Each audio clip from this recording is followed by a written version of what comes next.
Historia anárquica.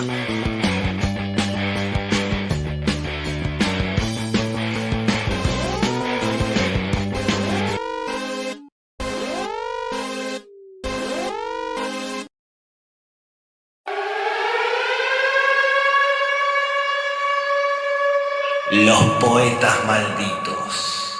Anarquismo aristocrático en Montevideo. Publicado en el periódico anarquista Tierra y Tempestad, número 15, Montevideo, primavera 2012. Autor Pascual Muñoz. 1. Clara. Yo cojo como usted y el señor, dijo indicando a cada uno de los allí presentes. Todos cogemos. Yo lo hago siempre que me da la gana, porque no hay placer más rico. Lo hago todos los días y cuando quiero. Unas veces aborto intencionalmente, como lo hacen muchas. Lo que tiene es que no lo dicen, yo sí. Otras veces paro y los echo a la cuna. Ya eché 4. Y a otros los conservo, como estos 2. Y si lo hago, es porque soy libre, mujer joven y perfecta separada de mi marido. No me había de pasar sin coger. Estas palabras, llenas de coraje y sinceridad, fueron una de las tantas pruebas para declarar a Clara García de Zúñiga, llevada contra su voluntad al juzgado, como una alienada mental y repartirse su fortuna entre su exmarido, abogados, jueces y demás parásitos sociales. 2. Roberto.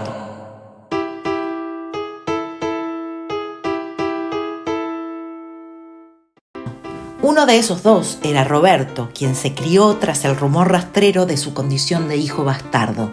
Clara, a los 14 años, ya tenía su matrimonio arreglado por otros, como era costumbre en la alta sociedad.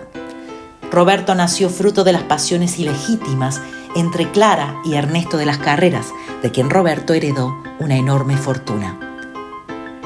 Con las arcas repletas, Roberto recorrió Europa sin privaciones. Allí conoce las ideas socialistas y la vida bohemia. Colabora con el diario El Día de Montevideo, el cual mantenía una aguerrida prédica anticlerical. Vuelto a Montevideo, Roberto es un dandy totalmente anarquizado y anarquizante, dispuesto a entablar su venganza con esta sociedad que lo trató como una escoria social, un bastardo, hijo de la loca y puta de Clara García de Zúñiga. En otoño de 1901 publica Sueño de Oriente, dejando escurrir su erotizante y refinado estilo junto a la burla y desprecio por los convencionalismos de la sociedad burguesa. Las mujeres de Montevideo, apenas casadas, se hinchan, revientan las líneas, descomponen las formas de su cuerpo, forzadas a una preñez constante que parece como que contagia de su obesidad el mismo vientre exaltado de los maridos. La admiten y sobrellevan, entendiendo que es así la marcha natural del matrimonio, ajenas de protesta, como mi hermosa perra inglesa, cuyo vientre han desproporcionado agudas y repetidas sensaciones de delicia. Pero Roberto asegura que una mujer escapa a tanta mediocridad. Incluso ha osado intercambiar notas escritas a espaldas de su marido. Pero no puede nombrarla en público, dado el prejuicio social, local, que impide que confesemos nuestro amor a las casadas. Se rumoreaba que las mucamas iban a comprar los ejemplares para las señoras a escondidas de sus maridos. Las familias de alta sociedad que podían sentirse aludidas eran realmente muy pocas. El pequeño libro desató la paranoia de los maridos ante este competidor desleal que no respetaba las reglas sociales del pudor. Roberto lo tenía todo: belleza, seducción, inteligencia, buen gusto. Clamaba venganza a una sociedad injusta y a la vez reivindicaba a su madre, una auténtica defensora del amor libre en su vida cotidiana. tenía una enorme fortuna, la cual se aseguró de despilfarrar y compartir abultadamente, sin invertir un solo peso en negocios que salpicaran su alma con la suciedad de las codicias burguesas que tanto él había padecido de niño. El apuesto dandy de 27 años se reía de los pilares morales de una sociedad hipócrita y opresiva. Para completar el cuadro, tenía a la alta sociedad en su bolsillo, escandalizada ante esta encarnación de Satanás gritando el amor libre. Frecuenta los cafés de la ciudad apestados de anarquistas como el Polo Bamba, pero afincándose principalmente en el Moca, sobre la calle Sarandí. Concurre al Centro Internacional de Estudios Sociales, centro fermental de la vida anárquica, y se entrevera entre los anarquistas de la rebelión. El 25 de agosto de 1902, feriado nacional, mientras los teatros y las calles céntricas se llenan de gente, la edición de La Rebelión irrumpe con un tiraje especial de 15.000 ejemplares, seguramente bancado por Roberto, gritando en grandes titulares: edición extraordinaria, el amor libre en Montevideo, interview con Roberto de las Carreras. La interview es tajante. Los inocentes maridos confunden cuando no son cornudos, y los cornudos abundan mucho en Montevideo. Los hay hasta en los directorios de los partidos políticos. Confunden la fidelidad que sus mujeres guardan a la opinión pública o al deber con una fidelidad de amor. El ideal de amor debe integrarse con un sinnúmero de mujeres. Querer obtenerlo de una mujer única es como pretender crear una ópera con una sola nota del pentagrama, o escribir un libro con una sola letra del alfabeto. Poco después editará esa autoentrevista junto a otras dos en forma de un pequeño libro bajo el nombre de Amor Libre, el cual habría sido secuestrado por la autoridad. Allí, mientras el humo de un cigarrillo de opio trazaba aureolas en el ambiente, Roberto se explaya a gusto. El marido es una institución que morirá por el ridículo. Tengo de mi parte a las mujeres. He prendido fuego a las faldas. La anarquía sin amor libre no es anarquía. Hay que pensar en el amor con más fuerza que en la cuestión económica. Tiempo tenemos de ocuparnos de la raquítica tierra. Acudamos a lo que más urge. Expropiemos la mujer. La mujer es libre. Su triunfo estalla. Caballeros, cruzados del feminismo, proclamaremos su derecho al placer en el gran día de la revolución sensual. El 6 de octubre de 1902, tras la muerte de Émile Zola, se realizó una manifestación en su homenaje. A la cabecera iba una columna de unas 300 personas compuesta por estudiantes, liberales y el círculo de la prensa. Un poco distanciado de ellos, encabezado por un grupo de unos 50 niños, seguía la manifestación impulsada por los anarquistas, con unas 5 cuadras de gente, La Rebelión, Aurora, el Centro Internacional de Estudios Sociales y las distintas sociedades de resistencia que enarbolaban sus banderas y estandartes. Terminada la misma, liberales y estudiantes se retiraron hacia sus locales, pero la columna anárquica retornó a la Plaza Independencia y, a pesar de estar prohibida la oratoria, Roberto de las Carreras se alzó gritando un corto y contundente discurso donde atacó a los estudiantes y a la prensa por burgueses y antiobreros mientras gritaba: Los rebeldes no venimos a expresar nuestro duelo, sino nuestra victoria. Zola es el trabajo, la destrucción de la bestia burgués, el amor libre. Zola es verité, el aniquilamiento de la iglesia. Zola vive y con él se hiergue la anarquía. Se hiergue la anarquía. Terminada la arenga, la policía arremetió con una brutal represión, llegando incluso hasta allanar el local del Centro Internacional. Pero la prédica anarcoerotizada escandalizó hasta los mismos anarquistas. Aunque la redacción de la rebelión sostenga que jamás hasta hoy en nuestro pueblo se había planteado la cuestión afectiva con un criterio completamente revolucionario como lo hace Roberto de las Carreras, Joaquín Barbarrena, desde las mismas páginas, considera que la mujer que él admira como su compañera no es la mujer que los anarquistas desean, sino una degenerada, gastada por los vicios o pervertida por una educación puramente burguesa. Y por otro lado, aconseja que busque un trabajo productivo socialmente. A su vez, desde la protesta humana de Buenos Aires, aunque los compañeros de Montevideo advirtieran que Roberto era un hombre de buena voluntad y rebelde sui generis, se calificó al libro Amor Libre como un manual de pornografía muy distante de los ideales anárquicos. Por el año 1905, el tema del divorcio estaba en pleno debate. El católico Amado Carve había venido desde Argentina exclusivamente a dar una conferencia contra el divorcio. Antes de comenzar, al ver que entre el público se encontraba nada más y nada menos que el pervertidor de Eva y la mismísima Virgen, Roberto de las Carreras, Carve se negó a dar la conferencia en presencia de semejante pecador. Suspendió la oratoria y Roberto irrumpió, parado sobre las sillas, con uno de sus discursos incendiarios.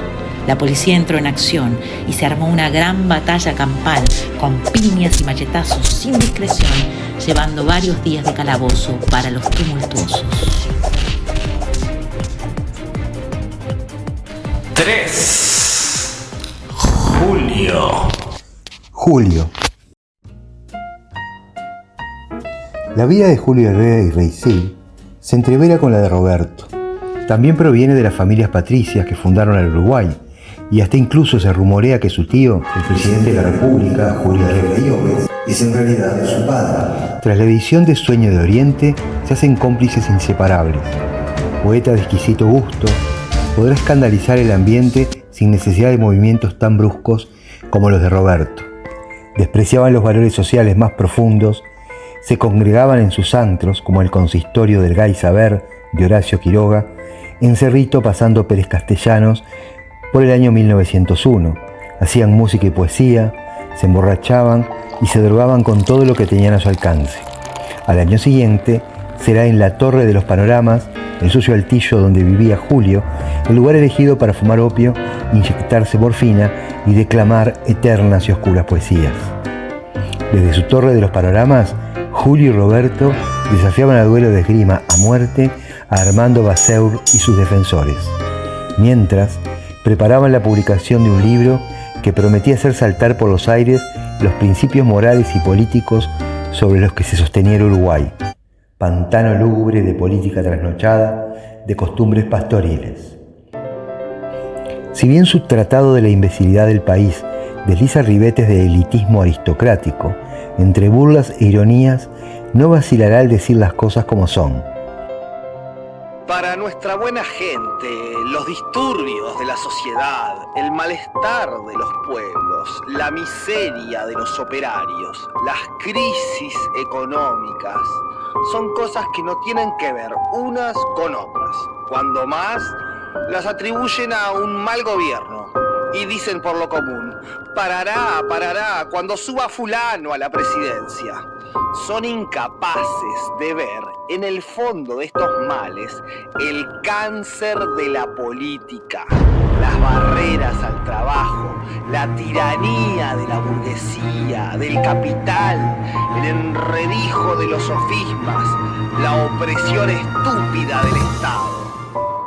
Hasta llegar a afirmar que sobre los escombros del derrumbe dantesco se yerga para siempre la ciudad de la anarquía, la ciudad deslumbradora del porvenir de la especie. Julio coqueteó con el anarquismo como todo intelectual rebelde que se preciara de tal en esos años. Adopta el discurso anárquico tanto en el cuento Spur si muove de 1905 como en la obra teatral La Sombra de 1908 participa en una conferencia en el Centro Internacional junto a Roberto y otros amigos, como Francisco Caracciolo Aratta, sobre la mujer antigua y la mujer moderna, en noviembre del 900, y publica poesías hasta ese momento inéditas en el suplemento de La Protesta de Buenos Aires. Su intransigencia visceral no se canaliza en un anarquismo ideológico, sino en un desplante vivencial con lo que la alta sociedad esperaba de él. El apuesto Julio tenía todas las condiciones para ser un gran político. Sin embargo, devino en poeta de exquisitas formas, drogadicto y dandy antisocial, utilizando en reiteradas ocasiones sus dotes líricos para escupir el rostro de la sociedad burguesa, como en el caso del Tratado de la Imbecilidad del País, cientos y cientos de páginas dedicadas a burlarse de la sociedad. Los temibles escritos no llegaron a publicarse en vida, muy posiblemente debido al final definitivo de la amistad entre ambos bohemios. 4. Letargo y olvido. Letargo y olvido. En 1905 editó Roberto su trabajo titulado Onda Azul, donde pretendía seducir a una joven que a diario veía pasar vestida de azul desde la ventana del Café Moca, desde donde tenía obligada presencia diaria junto a sus cómplices y admiradores. La osadía del texto era la acostumbrada, pero a diferencia de Sueño de Oriente, no habían muchas chicas con vestido azul que pasaran por ahí. A los pocos días se apersonó el hermano de la joven y le desarrajó 2 tiros en el pecho. Herido, el paladín del amor libre no murió. Ostentaba los agujeros de las balas en su camisa como sus condecoraciones. Quizás el mayor logro de su obra poética y erótico provocadora hubiese sido morir ese día por la bala cobarde y posesiva de un joven celoso de su hermana, en la plenitud de su personaje anarquizante, joven y excesivamente refinado. Pero las balas no lo mataron. Su fortuna se acabó y aquel súper elegante dandy se comenzó a transformar en un sucio y desarreglado personaje que tenía que vivir en casa de sus tías. Exigió a Valle y Ordóñez la delegación de París para así poder conquistar a la Venus Cavalieri, la diva del momento. Exigió y amenazó para que se le devuelvan los favores ofrecidos. Sin embargo, París era una alegación muy importante para una mente anarquizada como la de él. Ante el rechazo del gobierno argentino para recibirlo en La Plata, tuvo que conformarse con el consulado de Paranagua, Brasil. Desde allí escribía a Delmira Agustini en 1910 en una carta llena de tachones. Excusad las tachas, el calor y el presidio. No sé si sabréis que Paranagua es como una cárcel. Registra innumerables detenciones policiales y las mujeres se ríen de él por la calle y lo insultan. Alrededor de 1914 vuelve a Montevideo, donde obtiene una pensión por demencia mental. Quien hizo arder las faldas durante 7 años vivió 50 años bajo ese estado especial de comportamiento. Mantuvo su estricta dieta vegetariana y naturista, se duchaba con agua fría y dormía con las ventanas abiertas incluso en invierno. En 1963, con 90 años, Roberto, olvidado por todos, abandonó el mundo terrenal.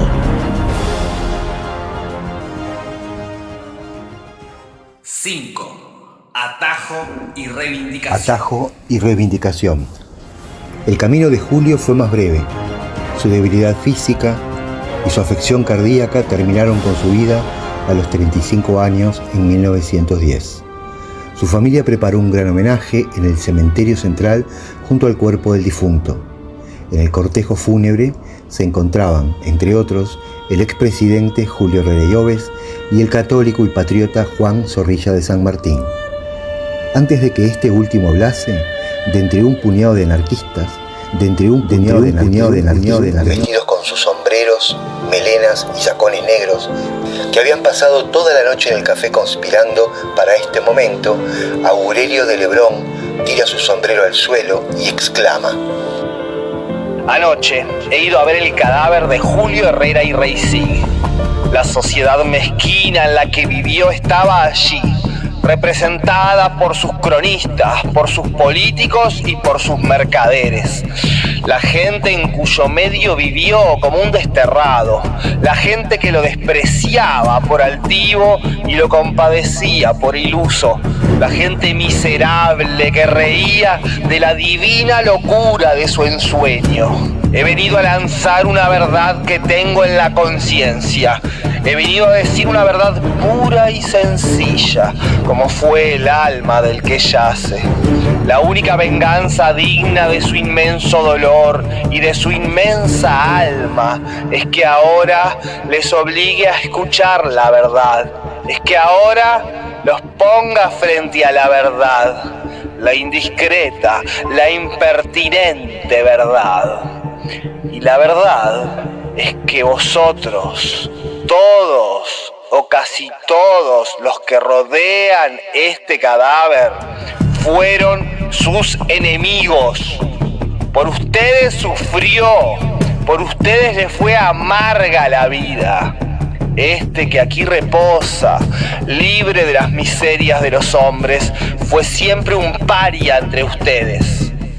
Muchos de los que estáis aquí, que habéis venido solo porque el muerto lleva un apellido distinguido y porque su familia es de abolengo en el país. Yo sé la frase que está ahora en muchos labios. Reconocemos su talento, pero creemos que su vida ha sido un error. ¡Mentira! ¡Mentira! Lo más grande que ha tenido este hombre es su vida. El talento es cosa que puede discutirse. Todo puede ponerse en tela de juicio. Lo que es innegable, lo que es evidente, lo que es absoluto, es la belleza de su vida solitaria, orgullosa, erguida en un ambiente de adaptaciones mezquinas, como una rebeldía indomable de la dignidad del pensamiento. Sí, señores, lo que yo quiero decirles de una vez por todas es que a pesar del homenaje, sincero o no, que aquí estáis tributando, este cadáver no les pertenece. Y si ahora se fueran todos de aquí, no quedaría más solo de lo que está en este momento. Allí se terminó la ceremonia.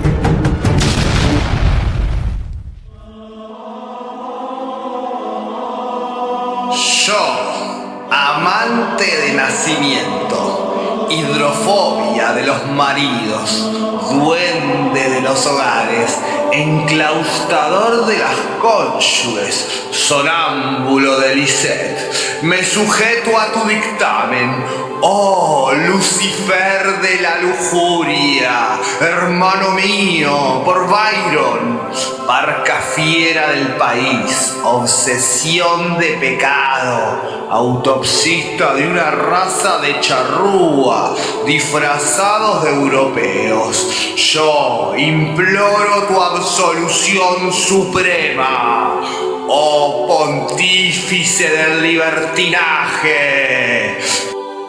Roberto de las Carreras, Toldería de Montevideo. Carta a Julio Herrera y Hobbs, ex Reisig. El trabajo, año 1, número 20, 8 de octubre de 1901. La